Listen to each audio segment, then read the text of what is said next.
첫 번째 주제는 국민 통합을 위한 우리 사회의 과제 그리고 정부의 역할 이런 주제로 서울여대 노승용 교수께서 말씀 있겠습니다. 혹시 뭐 PPT 이런 걸 하셨나요? 네, 저기 있습니다. 아 그렇군요.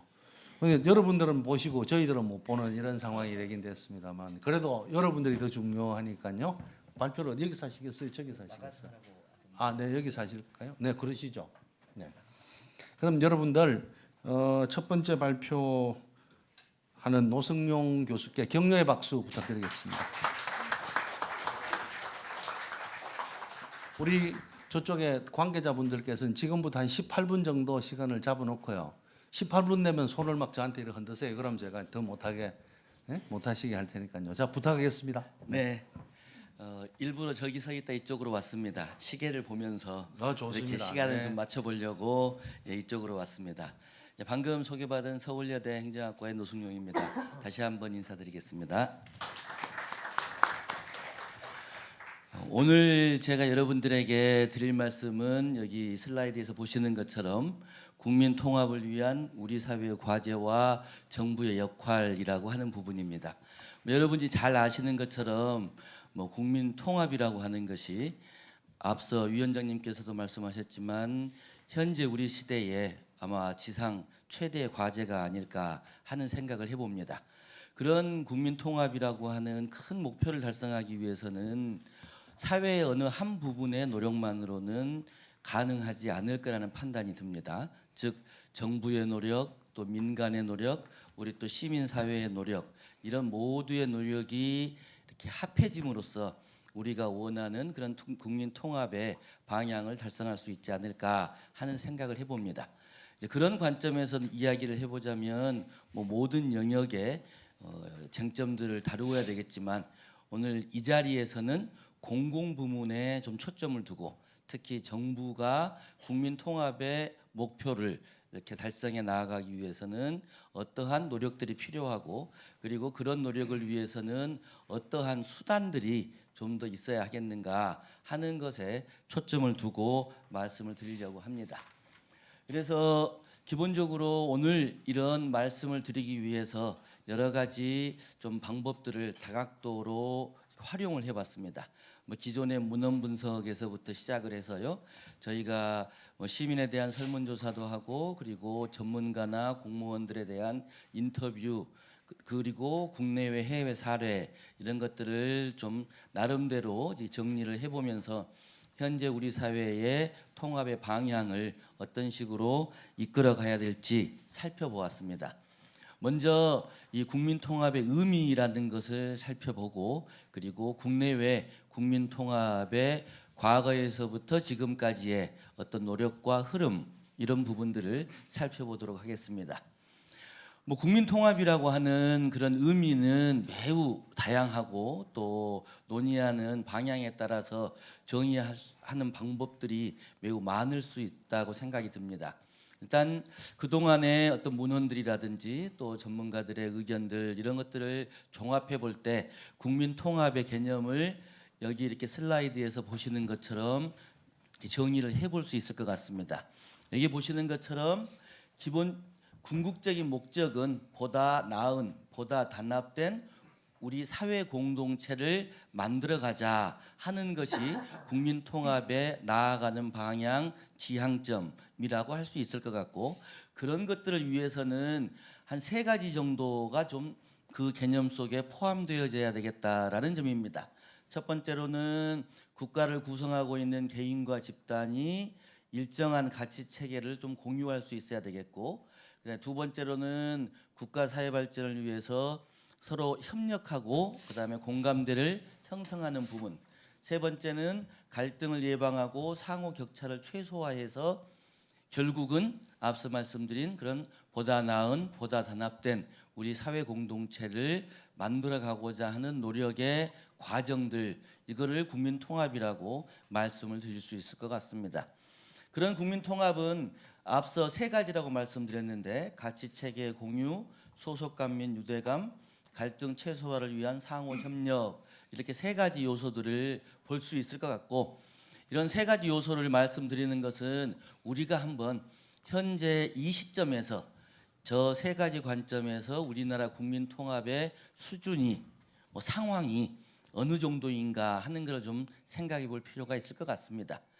제가 아주 구체적인 수치들이나 자세한 내용들을 들지 않더라도 여러분들께서 우리 사회의 갈등 비용이 어마어마하다, OECD에서 거의 탑 수준에 해당한다 하는 것도 알고 계실 거고, 또 불평등의 수준이나 사회적 이동의 수준, 즉 계층 간의 이동의 이런 부분들이 과거에 비해서 상당히 개선되기보다는 오히려 좀 더 악화된 수준에 있는 것이 현실이기도 합니다.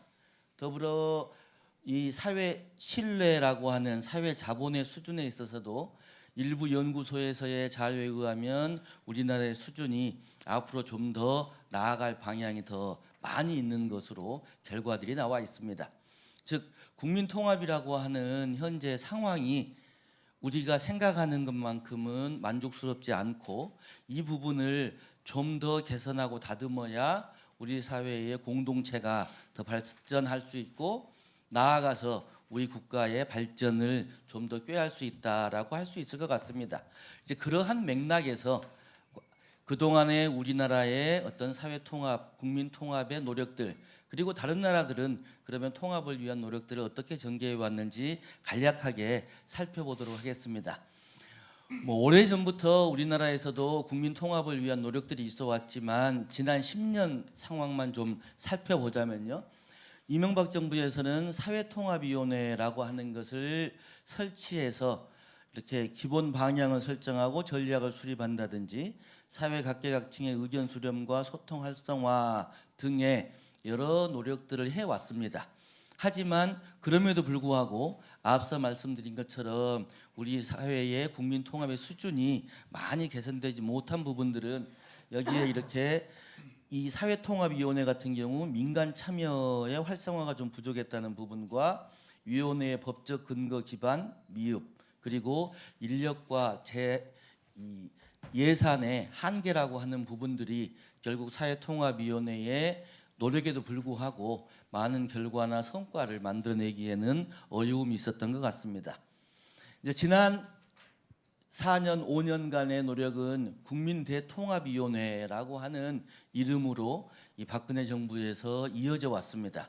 국민대통합위원회는 국민통합의 기반을 구축한다든지, 사회 갈등의 실효적 예방과 조정, 통합 가치의 정립과 상생 추구, 소통 공감을 통한 통합 문화 확산 등의 기능을 이렇게 수행을 하기 위해서, 여기 이렇게 제가 정리를 해놓은 것처럼 아주 다양한 분야에서 많은 노력들을 기울여 왔습니다. 즉 우리나라 국민 통합의 어떤 수준을 한 단계 업그레이드하기 위한 노력들을 해왔음에도 불구하고, 사회통합위원회와 유사하게 어떤 법적 기반의 미흡이라든지, 그리고 인력과 예산의 부족, 또 한시적인 조직이라고 하는 것의 한계 등으로 인해서 국민 통합의 목표를 달성하기 위해서는 부처 간의 연계와 협력이 중요한데, 그런 부분에 있어서 어느 정도의 제약이 있었다라고 말씀을 드릴 수 있겠습니다. 그러한 부분들이 결국은 우리가 기대하는 것만큼의 이 진전을 이루어내는데 어려움을 가져왔던 부분들이라고 할 수 있겠습니다. 외국의 사례들을 프랑스, 영국, 독일, 미국, 호주 이런 순으로 간략하게 좀 살펴보면은, 프랑스의 경우에도 과거에서부터 지금까지의 어떤 공공부문이 가져왔던 정부 조직들과 공공부문의 조직들과 그리고 기능들입니다. 프랑스 같은 경우에 공공토론위원회라고 하는 걸 만들어서 여론을 수렴하고 정보를 공개하고, 그러한 과정들을 통해서 갈등을 최소화하기 위한 그런 노력들을 해왔고, 전국회의라고 하는 부분에서는 사회적 배제, 즉 차별이라든지 이런 부분들을 줄이고 해소하기 위한 노력들을 이루어 왔습니다. 영국의 경우에 있어서도 사회배제위원회라든지 사회통합센터, 민사조정이사회와 같은 이 조직들을 통해서 프랑스 사회의, 영국 사회의 통합을 위한, 즉 사회 문제 해결이라든지 불평등, 그다음에 갈등 관리 이런 부분들에 있어서의 어떤 문제 해결의 노력들을 공공부문에서 지속적으로 추진을 해왔습니다.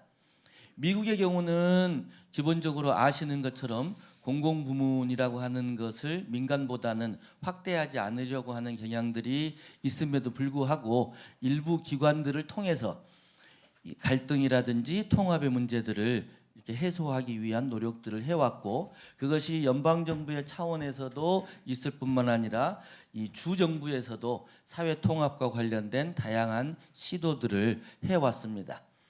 독일의 경우는 이 이민이라든지 난민과 관련된 부분에서 이후에 말씀드리겠습니다만 우리나라도 다문화 사회로 진입하고 있는데, 이러한 이민과 난민과의 독일 국민의 통합, 또 독일도 동독과 서독의 통일 이후의 통합의 과정, 이런 부분에서 사회의 갈등이라든지 또 차별의 문제들을 해소하기 위한 다양한 시도들을 해왔습니다. 이렇게 중앙정부와 지방정부들 수준에서 각각의 노력에 맞게 이렇게 여러 가지 사안들을 추진해 왔다라고 말씀을 드릴 수 있겠습니다. 호주의 경우는 빅토리아 주의 사례이긴 하지만은 다문화라고 하는 부분에 있어서 상당히 초점을 맞추어서 특화시켜 이렇게 진행을 해왔습니다. 아마도 우리나라의 앞으로 다문화 사회를 대비하는 부분에 있어서는 이 호주가 이 다문화에 대한 계획을 수립하고 자문하고 그리고 그런 부분에 통합을 이루어가는 공동체를 만들어가는 노력들이 상당히 참고가 되지 않을까 하는 생각이 듭니다.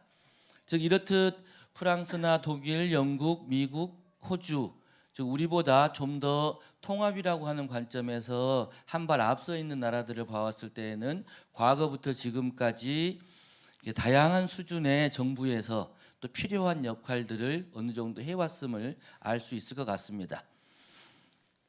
그러면 우리 사회에서 앞으로 이제 필요한 국민 통합의 기능들은 어떤 것이 있을 수 있겠는가 하는 부분과 함께 이를 추진하기 위한 조직들을 좀 설명을 드리도록 하겠습니다. 이 이야기를 하기에 기본적인 논의를 위해서 저희가 전문가들이라든지 공무원, 시민들의 의견 수렴들을 해왔는데요. 이 전문가들의 이야기는 말씀드린 대로 현재 국민 통합이 개선이 필요한 상황이고 다양한 영역에서의 노력이 필요하다. 그런데 말씀드린 것처럼 사회통합위원회나 현재의 국민대통합위원회의 경우 이 법적 근거가 미비하다든지 또 이 한시적 조직으로서 인력과 예산의 한계라든지 이런 부분들이 극복되지 않는다면은 어떤 국민 통합의 목표를 달성하는데 어려움이 많이 있을 것이다. 그래서 앞으로는 그런 부분들을 좀 개선해 나가면서 다양한 국민 통합의 기능을 수행할 필요가 있겠다라는 것이 일반적인 그런 이 공통의 전문가와 시민들의 의견이라고 정리를 해볼 수 있겠습니다. 정부는 수많은 정책들을 추진하고 있습니다. 17개 현재 17개 부가 다양한 정책들을 추진하는데 그 정책들의 궁극적인 목적이 어떻게 보면 대다수가 국민 통합이라고 할 수 있을 만큼 정부의 정책이나 서비스나 노력들이 국민 통합의 범위에서 벗어나기는 만만치 않을 듯 싶습니다. 이제 그러한 개별 조직 그리고 개별 정책과 서비스의 노력과 더불어서 보다 종합적이고 총괄적이고 그리고 체계적인 통합을 위한 기반의 조성과 미래 방향, 지향점을 이끌어가는 그런 통합의 기능과 조직이 뭐가 필요할까 하는 부분들을 생각해 본다면 여기 이렇게 몇 가지 기능들로 정리를 해볼 수 있을 것 같습니다. 먼저 기본적으로 국민 통합의 저해 요인을 발굴하고 통합 증진을 위한 정책 기획과 조정의 기능이 필요할 것 같겠고요. 그다음에 국민 통합의 관점에서 다양한 부처가 추진하고 있는 정부의 정책이나 사업이나 서비스들을 통합의 관점에서 한번 점검해보고 진단해보고 또 개선 방안을 마련해보는 그런 기능이 필요하겠고, 그리고 공공갈등 예방과 해결 역량 강화를 위한 법 제도적인 기반 마련과 함께 이를 근거로 공공의 갈등을 해결하기 위한 조정의 노력들도 좀 더 가미되어야 할 것으로 보입니다. 이런 부분들을 위해서 기본적으로 연구와 교육 그리고 국내외 협력 네트워크를 구성하는 노력들이 필요하리라고 봅니다. 이런 부분들은 국민 통합의 가장 핵심적이고 기반이 되는 부분이라고 말씀을 드릴 수 있을 것 같고, 이 통합이라고 하는 것을 추진함에 있어서 아무리 부족해도 이 부분만큼은 필수적으로 좀 유지할 필요가 있겠다라고 하는 그런 관점에서 협의의 국민통합 기능이라고 말씀을 드릴 수 있겠습니다. 반면에 좀 더 국민통합을 체계적으로 추진하기 위해서 현재 미진하고 있는 부분들까지를 한번 고려해 본다면 앞으로의 5년, 10년 후를 내다볼 때 다문화라든지 탈북자의 문제는 우리가 곧 직면하게 될, 어찌 보면 일부는 이미 직면하고 있는 그러한 문제들이라고 할 수 있겠습니다. 그래서 이런 부분들까지를 포괄해서 보다 넓은 의미로 국민 통합을 추진할 필요성도 있겠다. 그래서 협의의 국민 통합의 기능과 광의, 즉 협의 플러스 다문화 탈북자들을 포함한 통합의 특별 아젠다라고 하는 그런 관점에서 이 광의의 국민통합 기능을 고려해 볼 수 있을 것 같습니다.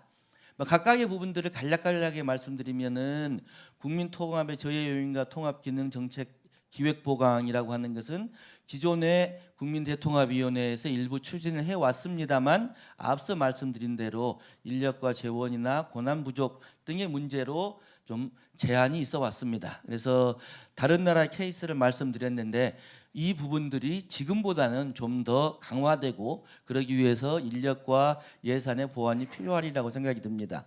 뿐만 아니라 국민 통합의 관점에서 정부의 정책들을 한번 점검해 볼 필요가 있는데 현재 즉 이 최근에 몇 년 전부터 수행되어 온 성별 영향 평가라든지 이런 부분들은 어느 한쪽에 치우치지 않고 균형된 감각을 갖는 정책을 마련하기 위한 그러한 진단 중에 하나입니다. 이러한 것들을 포괄하는 그런 측면에서 국민통합 영향평가 가칭으로 말씀드리자면 그런 관점에서 국민통합의 어떤 입장에서 정부의 정책들을 한번 진단해보고 개선 사항들을 마련하는 노력들이 필요하겠다. 그러기 위해서는 결국은 다른 부처와의 원활한 협조와 또 개선 사항을 제언하고 받아들일 수 있게 하기 위해서는 어떤 권한의 확보, 이를 위한 법적 근거 마련, 이런 부분들이 과제로 남아 있겠다라고 말씀을 드리겠습니다. 그리고 세 번째로는 갈등과 관련된 부분이고 공공 부문에서의 갈등 그리고 민간 부문에서 갈등 이런 것에 대한 법제도의 마련과 조정 기능의 강화, 그리고 연구와 교육, 특히 연구와 교육 부분에 있어서도 어떤 자격증이나 인증 이런 걸 하고 있는 해외 사례들을 볼 때 보다 더 강력하게 이런 부분들을 강화할 필요가 있을 것 같습니다. 그리고 협력 네트워크를 통해서 해외와 다른 나라들과 함께 어떤 우리나라의 통합뿐만 아니라 미래의 지구의 공동체라고 하는 부분에 우리나라의 주도적 역할도 필요하리라고 봅니다. 그리고 광의의 기능으로 말씀드린 다문화나 탈북자 등의 아젠다를 좀 반영해서 이 현재 다양한 부처가 하고 있지만은 이런 것들을 좀 통합하고 종합하고 그리고 체계적으로 이끌어가는 노력이 필요하다고 판단이 됩니다. 특히 한국의 특수성을 고려해 볼 때 통일이라고 하는 것은 우리나라의 미래의 방향이고 그러한 관점에서 즉 통일을 국민 통합이라고 하는 관점에서 앞으로 좀 정부가 체계적인 추진이 필요하리라고 여겨집니다. 그러면 그러한 기능들을 수행하기 위해 어떤 정부의 수단이 필요하겠는가? 인력과 예산이 필요할 것이고 그것들을 종합해서 추진해 나가는 조직이 필요할 텐데 그런 조직은 몇 가지로 안을 생각해 볼 수 있을 것 같습니다. 그런 안을 설계하기에 앞서 원칙을 간략하게 말씀드리면 앞서 말씀드린 세 가지의 목표를 달성하기에 바람직한 합리적인 그러한 조직의 설계가 필요하겠고 그러기 위해서는 권한이 확보돼야 되고 적절한 지위가 부여돼야 되겠다. 그 다음에 사회통합위원회나 국민대통합위원회처럼 한시적인 조직의 상황에서는 통합의 목표를 달성하기 어렵기 때문에 조직의 안정성을 유지할 수 있는 방향으로 정부의 조직이 나아갈 필요가 있겠다라고 그 기본적인 방향을 말씀드릴 수 있겠습니다. 뭐 그런 관점에서 보자면 몇 개가 안이 있을 수 있을 텐데, 첫 번째로는 행정위원회 형태의 사회통합위원회라고 하는 걸 들 수 있겠습니다. 뭐 이거는 뭐 이명박 정부의 이름과 비슷하지만 같은 맥락은 아니고, 앞서 말씀드린 어떤 법적 지위와 충분한 인력과 예산을 기반으로 해서 행정위원회 형태로 광의의 통합 기능을 수행하는 노력이 필요하다라고 할 수 있겠습니다. 뭐 영국이나 프랑스의 위원회들의 어떤 사례를 통해서 발전 방안을 모색해 볼 수 있겠고요. 이제 위원회뿐만 아니라 독임제 형태의 정부 부처도 고려해 볼 수 있을 텐데, 그 하나로서 사회통합부라고 하는 걸 생각해 볼 수 있을 것 같습니다. 즉 국민통합과 관련된 정책의 실효성을 제고하고 추진력과 일관성을 확보하기 위해서는 전담 기구와 인력을 갖춘 독임제 부처가 아무래도 이 추진하는 데에는 보다 이렇게 효과가 클 것으로 판단이 됩니다. 그래서 사회통합부를 통해서 국민통합의 기능들을 수행할 수 있도록 하는 게 필요할 텐데, 이 같은 정부 부처의 상황에 놓이다 보면은 아무래도 부처 간의 조정과 협력이 만만치 않을 수 있습니다. 그래서 현재 우리나라의 경우 부총리제를 도입하고 있는데, 경제부총리는 기획재정부가 하고 있고 이 사회부총리는 교육부총리가 하고 있는데, 만약에 정부 조직들을 이런 체제를 도입한다면 사회통합부를 부총리 정도의 수준으로 유지해서 부처 간의 어떤 조정과 통합, 또 체계적인 방향의 어떤 이끌어감을 좀 담보하는 노력이 어떨까 하는 생각도 해볼 수 있을 것 같습니다. 세 번째는 국민통합통일부라는 건데, 이거는 통일부와 국민통합의 기능을 하나로 합하는 부분입니다. 앞서 말씀드린 대로 통일이라고 하는 것이 우리나라 미래의 중요한 부분이고, 또 우리나라 국가 발전에 있어서 굉장히 이 국가 경영의 관점에서 좀 논의를 해야 되고, 또한 그로 인해서 발생할 수 있는 여러 가지 이 문제점들을 사전에 대비하고 차근차근 집행해가는 노력들이 필요한다는 측면에서 통일부와 통합의 기능을 연계해가지고 국민 통합의 관점에서 이렇게 이 통일의 기능들과 함께 이 국민 통합의 기능을 수행하는 부분이 필요하다는 생각이 듭니다. 이제 마지막으로 현재의 국민 대통합위원회의 형태인데, 이거는 자문위원회의 형태라고 말씀드릴 수 있을 것 같습니다. 물론 지금과 같은 상황보다는 조금 더 개선이 필요하다는 측면에서 자문과 함께 국민통합의 특별 아젠다, 그 중에서도 다문화라고 하는 부분들을 좀 더 확대해서 추진하고 이걸 해결해 나갈 수 있도록 어떤 인력과 예산의 지원의 노력들이 더 필요하겠다라는 생각이 듭니다. 종합적으로 방금 말씀드린 그 네 가지 안들을 비교해 보면은 뭐 이러한 각각의 장단점과 이 특징들이 있을 수 있을 것 같습니다.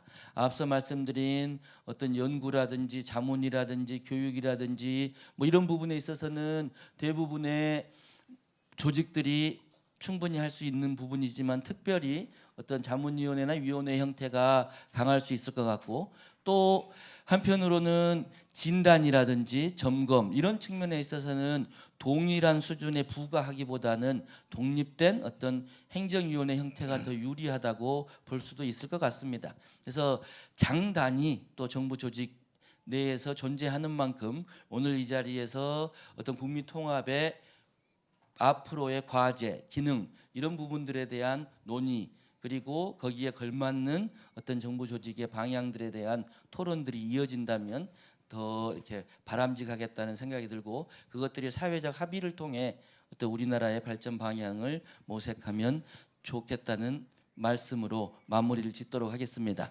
20분을 내에 했어야 하는데 조금 지연돼서 죄송합니다. 네, 고맙습니다.